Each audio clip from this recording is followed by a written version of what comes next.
देश का ही मैन, बॉलीवुड के एक अमर सितारे जिन्होंने करीब 65 साल तक काम करा और 300 से भी ज़्यादा फिल्मों में एक्टिंग की। 1935 में पंजाब के एक छोटे से गांव में जन्म लेने के बावजूद बचपन से ही सिनेमा के सपने देखने वाले इस लड़के ने एक फिल्म मैगजीन के कॉन्टेस्ट में हिस्सा लिया और उसे जीतकर अपने सपनों का सफ़र शुरू किया। जी हाँ, ये और कोई नहीं है, हम सबके चहेते धर्मेंद्र जी की कहानी है। आज हम बात करेंगे उनके जीवन और उनके बॉलीवुड सफ़र के बारे में, तो इस वीडियो को एंड तक ज़रूर देखें।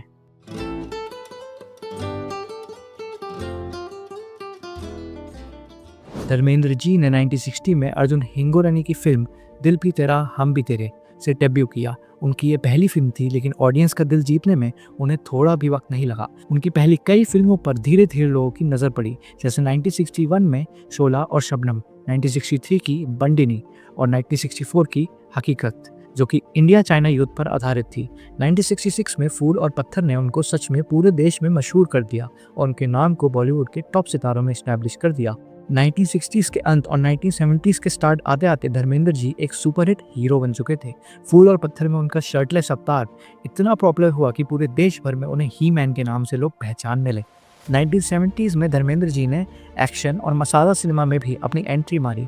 यादों की बारात, मेरा गाँव मेरा देश, धर्मवीर जैसी हिट्स से वो इस जॉनर में भी एक सुपरस्टार बन गए और उन्होंने अपनी वर्सेटैलिटी को प्रूव किया। लेकिन सबसे बड़ा धमाका तब हुआ जब 1975 में रिलीज हुई उनकी मूवी, जिसे रमेश सिप्पी ने डायरेक्ट किया था। जी हाँ, Sholay, and the rest is history. Sholay में धर्मेंद्र जी ने वीरू का किरदार निभाया था, जिसे आज तक बॉलीवुड की सबसे बड़ी कल्ट क्लासिक माना जाता है। ये फिल्म हर पीढ़ी के लिए एक लेजेंड बन चुकी है। उसके गाने और डायलॉग्स आज तक भी हर जगह गूंजते हैं।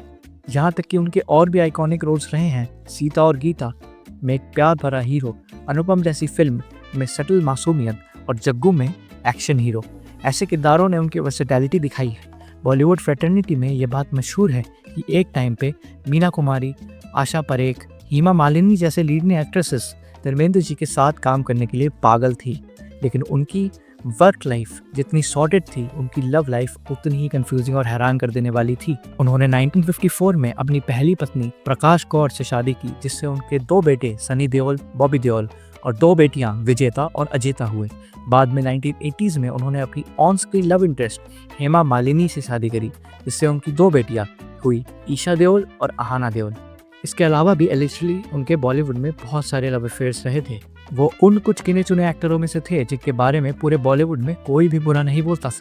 पूरी इंडस्ट्री में सब यही कहते थे कि धर्मेंद्र जी जैसा जेंटलमैन कोई भी नहीं है। 1970s में उन्हें दुनिया के सबसे हैंडसम एक्टर्स में भी गिना जाने लगा था। वो इतने पॉपुलर हो चुके थे कि पूरे देश भर में उनका नाम छा गया था।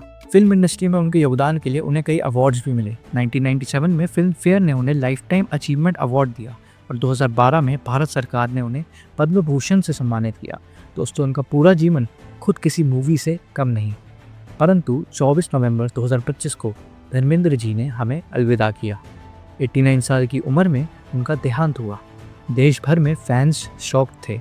सच में धर्मेंद्र जी का स्टाइल, उनकी लेगेसी हम सबको हमेशा इंस्पायर करता रहेगा। उनकी यादें, उनके डायलॉग्स और उनका असर बॉलीवुड पर सदैव अमर रहेगा। दोस्तों, अगर धर्मेंद्र जी की लाइफ स्टोरी ने आपको थोड़ा सा भी इंस्पायर करा हो तो हमें कमेंट सेक्शन में अवश्य बताएं और उनकी यादों को जिंदा रखने के लिए इस वीडियो को अवश्य शेयर करें।